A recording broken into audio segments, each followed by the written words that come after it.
Lucas capítulo 15, 1 y 2. Dice el texto: todos los recaudadores de impuestos y los pecadores se acercaban a Jesús para oírle. ¿Para qué se acercaban?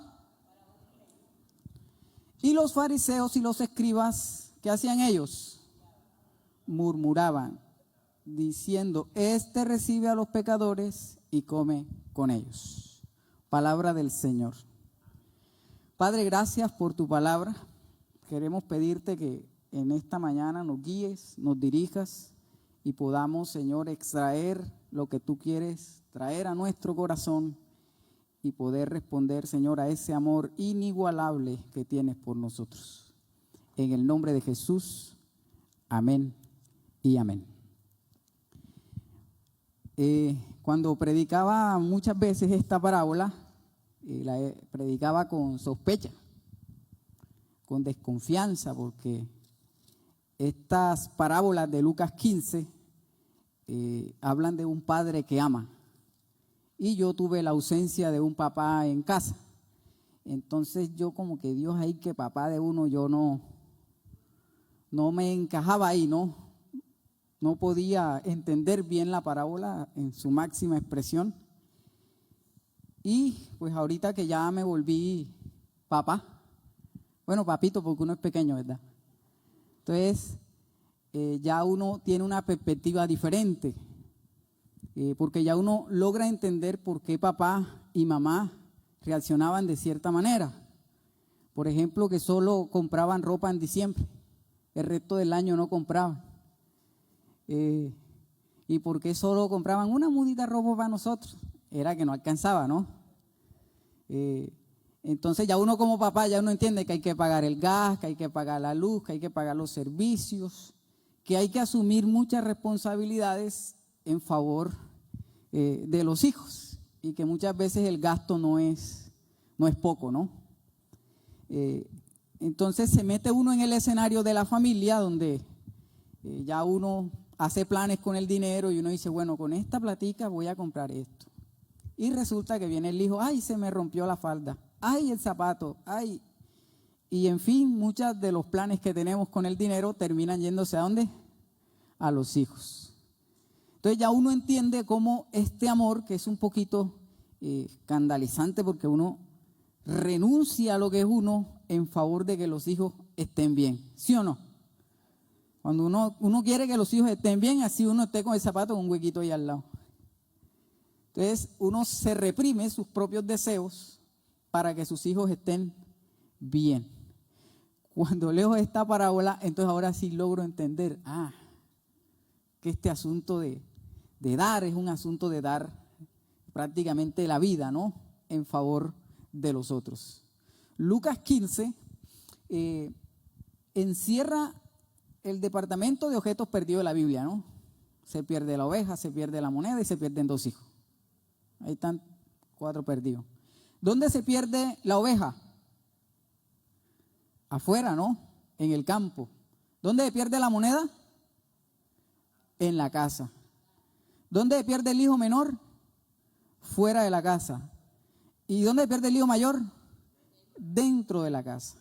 Es decir, que uno puede perderse estando aquí en la iglesia o estando fuera de ella.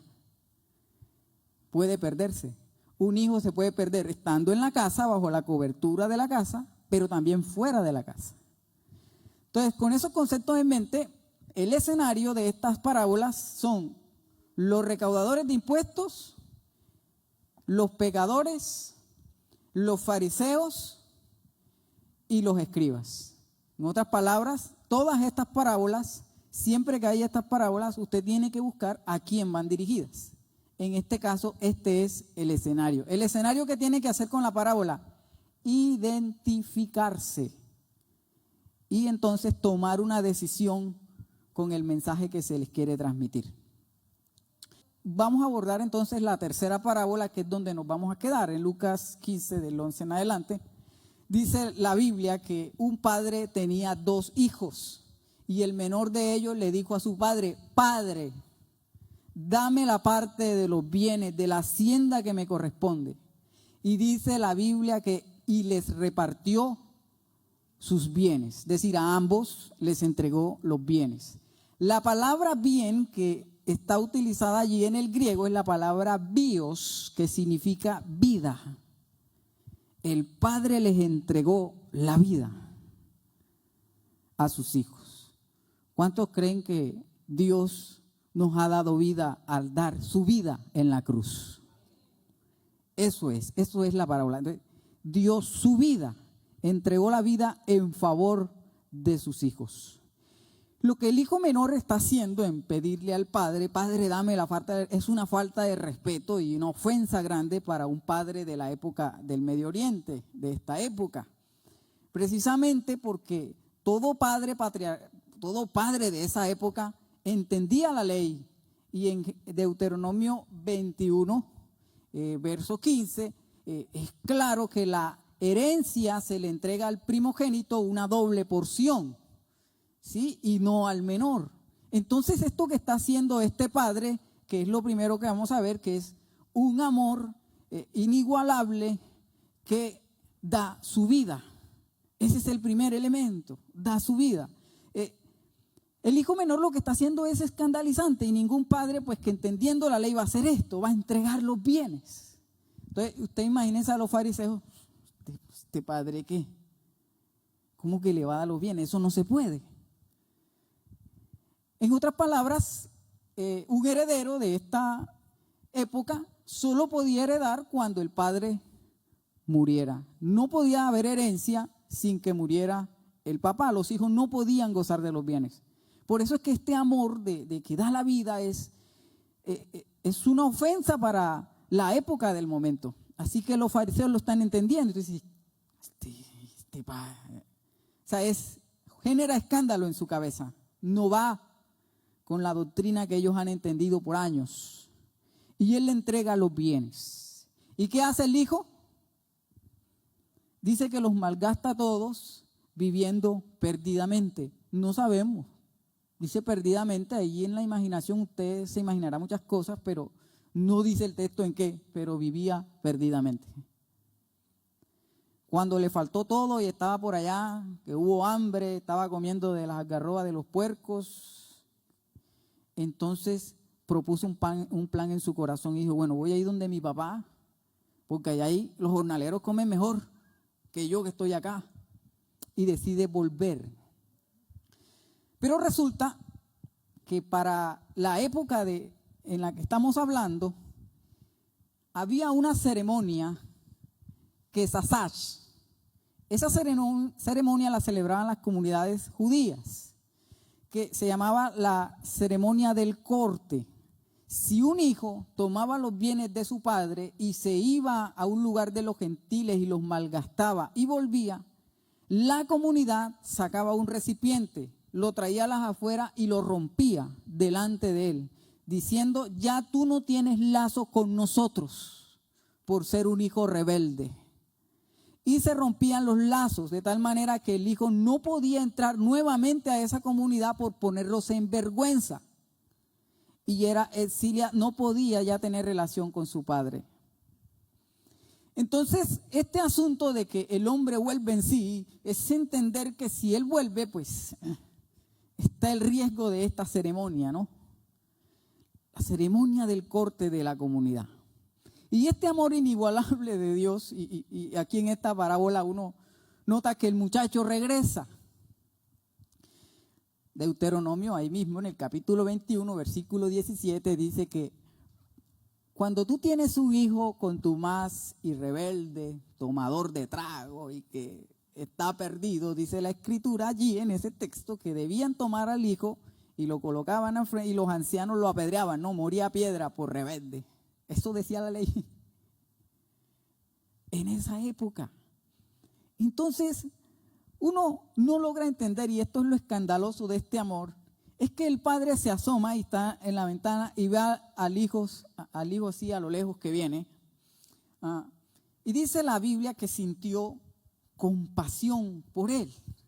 Y esa compasión lo que traduce es que le dolieron las entrañas profundamente cuando lo vio, porque creía que su hijo estaba muerto. Y dice que fue movido, se le movieron las entrañas. Eso es como ese sentimiento. Anoche mataron 3 allá en Uribe. Y mi mamá me llamó, hijo, ¿estás en la casa? Ese sustico usted sí lo ha sentido, ¿no? Cuando pasa algo y usted enseguida llama al hijo para ver dónde está. Ese sentimiento de que le dolían las entrañas, entonces lo siente el padre y sale corriendo. Los judíos, después de 25 años, los mayores a 25 no corrían, porque era causa de vergüenza, causaba deshonra. En aquella época los papás no tenían estos jeans, las sudaderas, las pantalonetas. Usaban, ¿era qué? Son mantones largos, ¿no? Unas túnicas. ¿Qué tenían que hacer entonces? Levantarse la falda y se le veían las paticas. Bueno, no miren las mías, pero levantaban sus mantos y salían corriendo mostrando las piernas. Y este hombre sale corriendo y se vuelve un escándalo público en la comunidad. Todo el mundo buscó su cámara para el Instagram, para el y para murmurar, ¿no? Porque eso era ofensivo, era vergonzoso. Pero este hombre, este padre, siente que lo vale. Vale pasar la vergüenza por ir a encontrar a su hijo que está perdido. Y entonces pasa una vergüenza pública y empieza a correr, no importando lo que diga la gente. Y lo primero que hace cuando lo agarra ya, ¿qué es? Lo abraza y lo besa. Y ese man hediondo añejita de puerco viene al encuentro y aún así, no importando su olor, no importando cómo viene todo sudado, cansado, lleno de polvo del camino, lo abraza y lo besa. Es un amor que no le importa pasar vergüenza en favor de sus hijos. Y entonces dice que lo manda a cambiar los vestidos y forman una fiesta, matan al becerro y se forma el bololó. Y de repente el hijo mayor, que no ha entrado en escena, escucha el asunto y dice, venga, ¿y qué pasa aquí? ¿Por qué es esto qué es? Lo que pasa, mira, es que tu hermano que vino bueno y salvo por ahí, tu papá le hizo una fiesta y se sintió muy bien porque vino con bien y mató el becerro y acaba de hacer una fiesta. Entonces se puso bravo y se puso entonces enojón y no quiso entrar a la casa. El padre salió entonces a explicarle al hijo y entonces viene el hijo y responde ante este banquete. Y el hijo menor responde en silencio, pero el hijo mayor entonces responde con reclamo. Bueno, ¿y por qué tú tienes que hacerle una fiesta a ese bandido? ¿Cuántos años yo no te he servido aquí a ti y no me has dado ni un cabrito para comérmelo con mis amigos? Viene este hijo tuyo, que ni siquiera lo considera su hermano, ni siquiera al papá lo considera su papá, porque no le dice papá ni siquiera. Y viene que se ha consumido todos tus bienes con rameras y le haces una fiesta. ¿Cómo es esto aquí? Entonces la pregunta es, si el hijo mayor estaba sirviendo, dedicado a su trabajo, ¿por qué dice que el hermano estaba con prostitutas? Lo salió a investigar, ¿qué hizo? Si supuestamente estaba trabajando en casa. Como dice por ahí el dicho, el que las hace, se las imagina, ¿no? Se las imagina. Entonces, inventa toda una historia y empieza a murmurar en contra del hermano y empieza a rechazarlo, que por qué, que esto no. Y sin embargo, el padre aún abre sus brazos y le dice, hijo. Aún le dice, hijo. Incluso hay que celebrar porque tu hermano está vivo. Y a ambos los invita al banquete. Un amor inigualable se expresa en que se da la vida en favor de los hijos. Un amor inigualable no le importa sufrir vergüenza por causa de sus hijos. Un amor inigualable celebra el don de la vida con sus hijos. Con esta ilustración de claridad de términos del allá, entonces vamos a hacer los puentes para nosotros. En casa uno puede perder a sus hijos y los pierde en la comunicación con ellos. Hay hijos que están en casa, pero que está su cuerpo, su mente y su corazón están en otro lado. Precisamente porque como padres vamos a la casa de visita. El resto del tiempo estamos trabajando. Vivimos en el otro lado. Y ellos están generando sus propios espacios, sus propias comunicaciones. Y uno nota cómo toman decisiones. Ya ustedes han visto casos de cómo las niñas salen de casa a encontrarse con un supuesto amor de la vida que se encontraron y terminan siendo abusadas por gente que se hace pasar por terceros y ataca allí. Y la comunicación empieza a romperse. Yo en casa, mis problemas de comunicación han estado con mi papá precisamente porque él no estuvo. Solo proveía el dinero y se iba, pero jamás estuvo. Y mi mamá se convirtió en mi papá y mi mamá. A mí me cuesta esto todavía de relación con mi papá. Mi papá, la mayoría de veces que se comunica es como para ver si yo le hago un favor de prestarle platica. Pero nunca hemos tenido una relación tú a tú, de que hablemos, que conversemos, no tenemos una relación de papá-hijos. De tal manera que en casa, yo sufro esto, ¿no? Aún viviendo en casa, mi relación con papá, mi lazo con papá está perdido.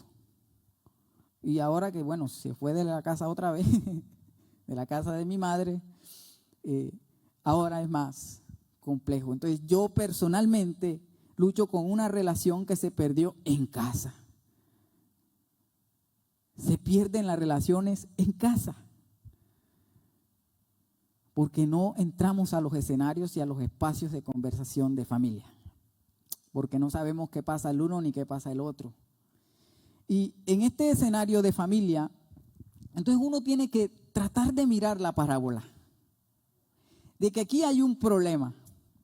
Jesús vino a predicar el evangelio y predicando el evangelio los pecadores venían. ¡Ay, qué bendición! Por fin los publicanos que eran rechazados se sentían amados. Los pecadores que no podían entrar a adorar al templo ahora podían. Y ahora entonces estos fariseos representados en el hijo mayor ahora se sienten con la autoridad de decir: ¿por qué está comiendo con esta gente? Si aquí los únicos salvos somos nosotros, que cumplimos la ley, que no sabemos la Biblia. ¿Por qué estos pecadores tienen que celebrar de que el Mesías ha llegado? ¿Por qué? Y se enojan y empiezan a murmurar. Y cuando uno ve al hijo mayor en la parábola allí murmurando y diciendo: ¿por qué ellos? ¿Por qué él? ¿Por qué los otros? Entonces uno entiende que la parábola está dada para mostrarnos que Dios dio a su Hijo en la cruz, que Él murió, dio su vida para que nosotros tuviéramos vida. ¿Cuántos creen que Dios nos da una vida en abundancia? Nos dio una nueva vida. Pero también ese amor inigualable se expresó en la cruz, en que se volvió un escándalo público, una vergüenza, donde se hizo maldición, donde cargó todo el pecado que nosotros teníamos y lo llevó en la cruz y se hizo vergüenza pública, como el Padre que corría. Pero además de eso sabemos que estaremos en un gran banquete todos aquellos que hemos aceptado el amor del Señor para estar con Él. Eso es el Evangelio. Una comunidad de gente herida, una comunidad de gente que ha pecado. ¿Cuántos de ustedes han pecado? Yo también peco, a mí se me sale de vez en cuando por ahí. Pero lo interesante de esto es que aunque seamos hijos menores que pecan y que se equivocan, somos capaces de volver. Y el Señor está con los brazos abiertos para restaurarnos. Él no nos rechaza, Él nos acepta. Pero también podemos haber hijos mayores, porque a veces tomamos ese papel, en que porque no sabemos los versículos, entonces nos creemos mejores que otros. Y nosotros, la iglesia, no podemos dejar que los conceptos de Dios, las definiciones de Dios, las formas de culto y todo eso que definen la gente que supuestamente conoce a Dios, pero que cuando les toca vivir no lo viven, nos definan, nos reemplacen lo que es una verdadera relación con el Padre. Ninguna forma está por encima de una relación. Dios es el centro de esto y nuestra relación debe estar con Él. De ahí entonces que podemos tener claro lo siguiente. La parábola del hijo pródigo, la parábola de la oveja, la parábola de la moneda, nos muestra los siguientes escenarios. Les pregunto, ¿el pastor que encontró la oveja perdida tuvo algún problema en celebrar porque la encontró? No, ¿verdad? Buscó a sus amigos y celebró porque encontró su oveja. La mujer que encontró la moneda, ¿tuvo algún problema en buscar a sus amigas y celebrar? No, lo hizo sin tener que explicar. En la parábola del hijo pródigo se hizo el banquete y se hizo la celebración. Aquí sí se tuvo que salir a explicar. Porque los hijos mayores todo quieren que sea explicado. Y no pueden entender que Dios con su amor sobrepasa todo entendimiento. Así que yo no estoy en contra de los que estudian, hay que estudiar. Estoy en contra de los que no juegan el partido, pero estando en las gradas, hablan demasiado. Saben más que el técnico. No saben patear balón, pero saben decirle al jugador cómo era que tenía que patearlo. En este asunto de vivir la fe y el amor de Dios, tenemos que encarnarlo, porque eso habla más en la vida que cualquier concepto que tengamos. Así que si usted está en el escenario de los hijos menores, que todavía se equivoca, que todavía le cuesta, que todavía sabe que hay situaciones en las que no, todavía esto como que yo no lo digiero, no lo puedo vivir todavía, bienvenido. Dios le ama y Dios le acepta así como es. Dios no le rechaza. Que usted ya pecó y ya se va para el infierno, como dicen por ahí. Dios tiene los brazos abiertos para restaurarlo. Vuelva. El miedo no es la razón correcta para venir a Cristo. Es el amor de Él por el que tenemos que venir. Así que aquí yo no le voy a meter terror que se va a ir para el infierno. No, es que hay un amor tan grande que te recibe. Y si estás en el escenario de los hijos mayores, que ahora ya tomas decisiones de que como ya recibiste a Cristo y sientes que tienes a Dios agarrado por el talón, crees que no hay formas en las que Dios puede intervenir y obrar. No sé si te enoja, ¿no? Que Dios utilice a ciertos hermanos. Ay, ese hermano, ¿por qué lo van a poner a predicar? Porque a Dios le place hacerlo. Y a Él le interesa hacerlo. Porque son instrumentos de Dios, sea como sea. Dios nos ama inigualablemente. Y estamos acá es para responder en agradecimiento a ese amor. Amén. Muy bien, vamos a orar. Yo creo que debemos terminar celebrando, ¿sí o no? Celebrando el amor. Por eso el grupo de alabanza se fue. No. Vamos a celebrar que Dios nos ha amado, ¿sí o no? Ese amor inigualable. Que dio la vida, que no le importó sufrir vergüenza y que además hizo un banquete para que celebremos. ¿Sí o no? Entonces esa es la invitación esta mañana. Que tengamos claro lo grande que es el amor que el Señor tiene por nosotros. Como dijo el católico, palabra del Señor. Vamos a adorarle al Señor entonces y a celebrar ese grande amor que tiene por nosotros. Dígale colóquese en pie. Dígale ahí a su hermano, seas mayor o menor, el Señor nos ama. Vamos a celebrar juntos.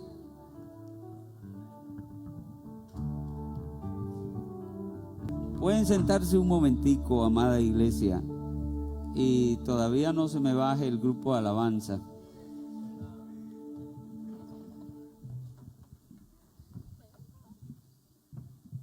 Excelente mensaje el de Jesse.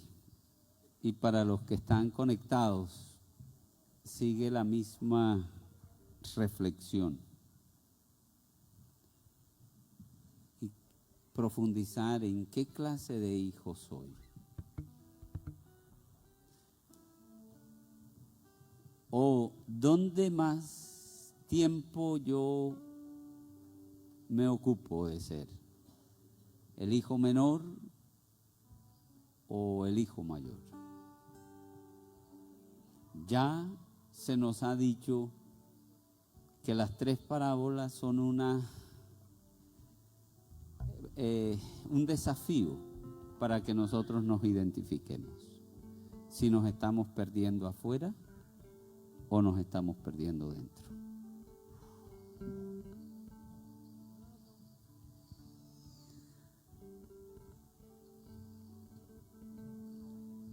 Y agenda para la vida, los que somos padres y somos esposos. Es muy probable que nuestros hijos se estén perdiendo en casa.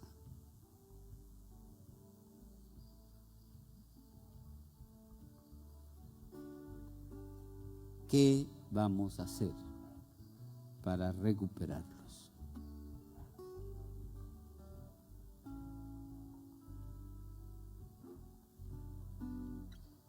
Y en cuanto a matrimonios, ¿cuántos matrimonios viven bajo el mismo techo, pero están perdidos en casa?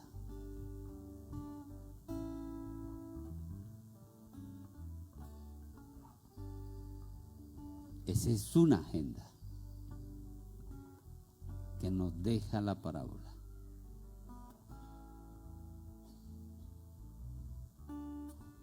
Y a nosotros los líderes, a mí como pastor,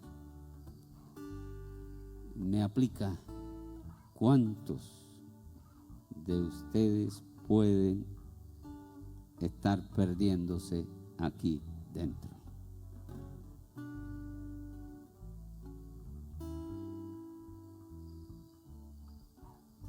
Lo único que nos recupera es volver a los brazos de papá, volver al amor inigualable del Padre.